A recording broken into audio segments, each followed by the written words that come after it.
sir, balikan natin yung unang tanong ko sa inyo kanina. Ano po ulit ang nag-udyok sa inyo para i-file nga po itong request sa Department of Finance na suspindihin ito pong 12% VAT sa digital books? Kasi last week, bigla akong nabigla na nung sinubukan kong bumili ng libro ni Maria Ressa, How to Stand Up to a Dictator, biglang merong tax na nakalagay. Yung libro, mga $6, $10, $11.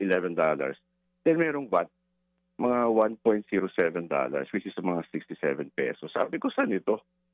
So, kasi matagal lang bumibili ng libro sa Amazon eh. At ko wala naman talagang tax yan. Sabi ko, bakit gano'n? So, nag-research ako ng konti, naipasa na pala yung batas at saka yung regulations dyan sa VAT on digital goods and services. Yes, at sa maang palad, nasama yung VAT sa digital books.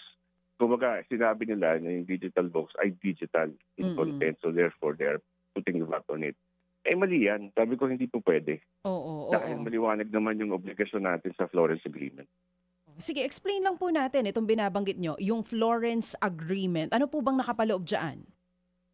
Ang Florence Agreement ay isang treaty ng 1952 pa. Matagal na to, matatanda pa sa atin lahat. No?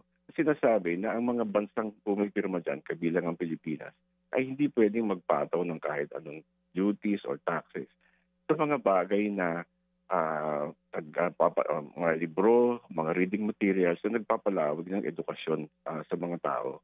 At matagal na tayong sumusunod dyan. Maraming batas na naipasa, maraming sirkulasyon na naipasa na ini-exempt talaga. Kahit pag-import ng mga libro, exempt yan dapat eh. Pero biglang ito, na matagal na naman natin ginagamit, yung digital e-books, biglang nasama because of that VAT law.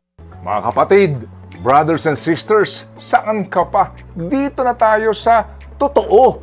Dito na tayo sa True FM. Mga kapatid, mag-subscribe and follow po kayo sa social media accounts ng True Network PH. Yan po kami. Hanapin nyo lang True Network PH, Facebook, Instagram, YouTube, TikTok, and podcast.